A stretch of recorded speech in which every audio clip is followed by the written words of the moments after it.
Salam alaikum wa rahmatullahi wa barakatuh. Bonjour tout le monde.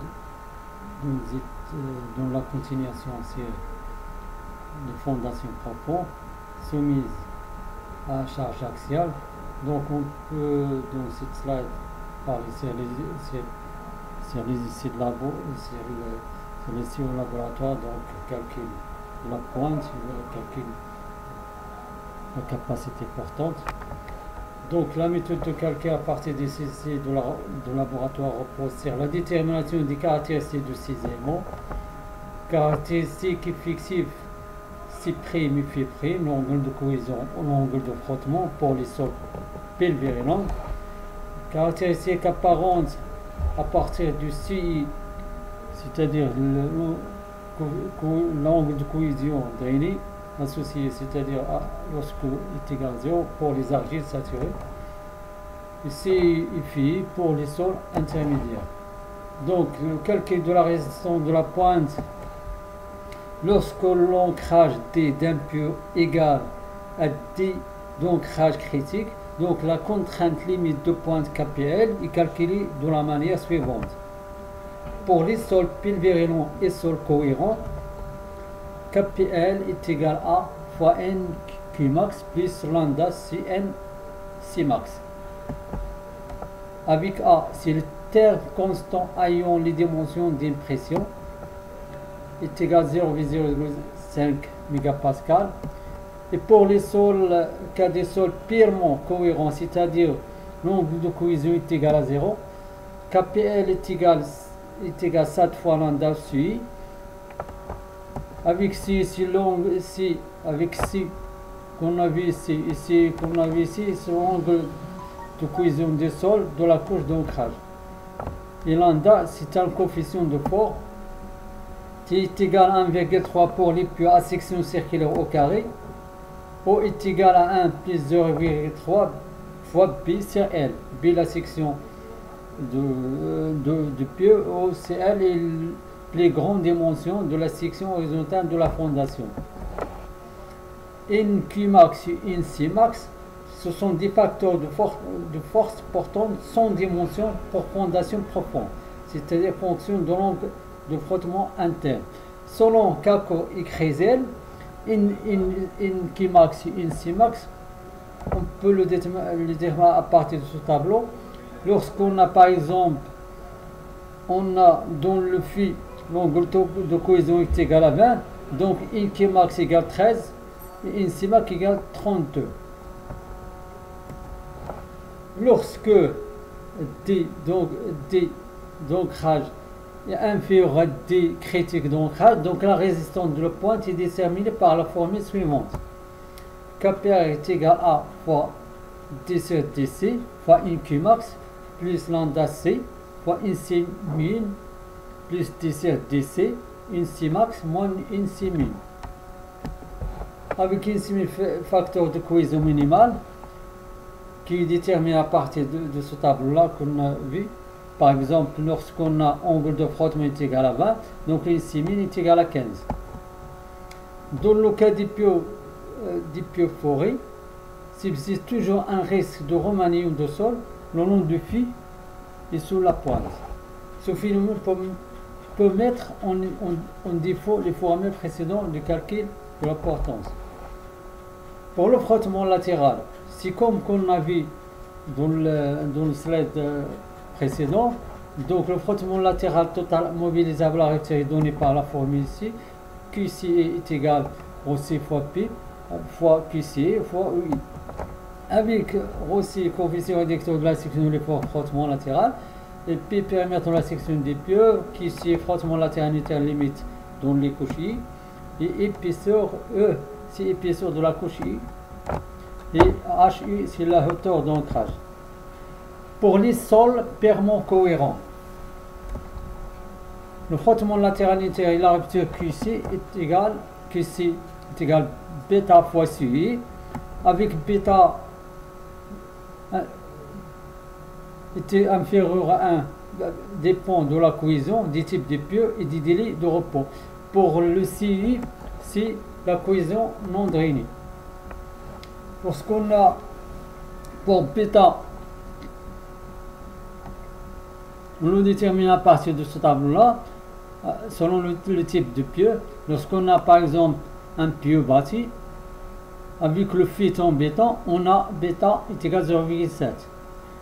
Lorsqu'on fit métal est égal à 0,5. Pour les sols pulvérulents, en l'absence des réserves expérimentales sur le site même, il y a lieu de retenir pour les calculs préliminaires les valeurs maximales de qui données dans le tableau qu'on peut voir. La même chose pour les sols intermédiaires, sols cohérents, c'est-à-dire l'angle de cohésion différent 0, l'angle de frottement différent 0. Donc le sol doit être assimilé soit à un seul pulvérulent tableau qu'on peut avoir, soit à un seul purement cohérent tableau ce qu'on peut avoir au-dessus. Son caractère prédominant, en effet, il déconseille d'additionner le frottement dit à la cohésion à celui de l'angle de frottement interne. Le résultat reste trop optimisé. Les tableaux qu'on peut voir maintenant, pour les valeurs de coefficient Cassi et alpha d'après Bustamante et Guinness-Lee. Donc, on a dans ce tableau la nature de sol, le facteur de portance QC avec Kp est égal QC fois QC, et le coefficient alpha QC, la valeur maximale de QC en kilopascal avec les différents types de sol et les différents types de pieux selon leur classification. Par exemple, lorsqu'on a un sable compact à très compact, donc ici c'est pieux à 10 000, la facteur de portance QC est égal à 0,3 ou 0,4 selon le pieux et ce que le forêt au bâti. Au coefficient alpha QC au cas ci sur alpha est égal pour les pieux forêts avec le fluide en béton 150, lorsque le pieux forêt TB est égal à 300. La même chose pour le pieux bâti 150. Et lorsqu'on a le fluide métallique, donc on a 300 pour les sables en argile. La même chose pour la valeur maximale du QC selon le type de pieux. Lorsqu'on a un pieux forêt avec le fluide en béton, on a 150 kilopascal. Lorsqu'on a un pieux forêt TB, donc on a 120. La même chose, on peut compter pour les autres types de sols et les autres des pieux. Et pour la méthode pénétrométrique, valeur du coefficient QC et alpha de QCI, d'après la commission de concentration du bureau de contrôle. Donc, ce tableau démontre la nature du fluide et la même chose, la nature du sol. Lorsqu'on a un fluide en béton, en fluide métallique, donc, par exemple, lorsqu'on a un sable lâche avec QC inférieur à 5 mégapascal, donc la valeur maximum du QC selon le facteur de portance est égal à 0,40. Lorsqu'on a un type de pieux bâti ou injecté fait pression, donc on a 80. Lorsqu'on a un fil en béton avec un type de pieux forêt, donc on a QC est égal à 120. Lorsqu'on a la même chose, lorsqu'on a par exemple on a un fil métallique avec profilé, c'est-à-dire H bâti, donc le coefficient est égal à 90. Ou lorsqu'on a bâti, on a 166. Au forêt 330. Exemple. Dans cet exemple d'exercice, compte tenu des conditions des sols illustrées ci-dessous, déterminer la longueur requise pour un pieu de bois circulaire de 0,3 m en diamètre pour qu'il puisse supporter adéquatement une charge de 200 kN, avec un facteur de sécurité est égal à 3. On a les argiles, on a deux types de couches. On a des argiles avec le poids volumique 18 kN par mètre, l'angle de cohésion est égal à 40 kPa. La même chose par la deuxième couche d'argile où le pieu est ancré, c'est égal là, dont le poids volumique est égal à 20 kN sur mètre cube et la cohésion est égal à 60 kPa avec une section A. Donc le pieu est sous l'action de QI, c'est-à-dire la pointe, et le frottement latéral, QS. Donc, ce qu'on cherche, on cherche à déterminer la longueur requise par site pieu, c'est-à-dire la longueur L. Donc, la capacité en pointe est égale lorsque D, c'est-à-dire D ancré est inférieur à 0,5 m, donc NC est égal à 9, qu'on a vu dans le tableau. Donc la capacité en pointe est égale à NC fois l'angle de cohésion fois AP, la section de pieu. Ce qui nous donne qui est égal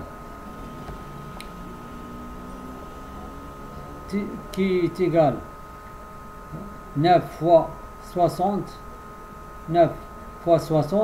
fois la section est égale à pi sur 4 fois 0,30 à la puissance 2, ce qui nous donne donc qui est égal à 38,17 kN. Pour la capacité en friction ou la capacité latérale, friction latérale, QS est égal à alpha fois CI fois la section AS. C'est-à-dire QS donc est égal à alpha fois CI, 1 pour la première couche, fois AC1 pour la première couche, plus alpha fois CI2 pour la deuxième couche d'argile, fois AS2, ce qui nous donne pour l'angle de cohésion CA1 40,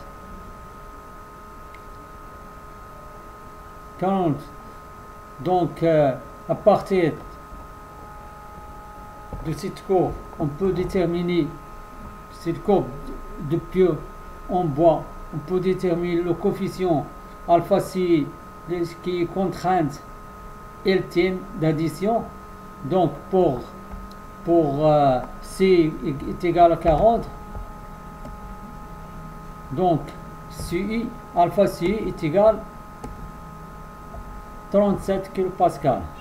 La même chose pour la deuxième couche d'argile, on a CI2 est égal à 60, donc alpha CI2 est égal à 46 kPa. Donc QS, c'est la capacité en friction latérale, est égale à 37 fois A fois la section AS1 plus 46 fois la section AS2. Donc 37 fois pi 0,30 fois 8 plus 46 fois pi fois 0,30 fois L2. Ce qui nous donne, donc QS est égal à 278,9 plus 43,35 L2.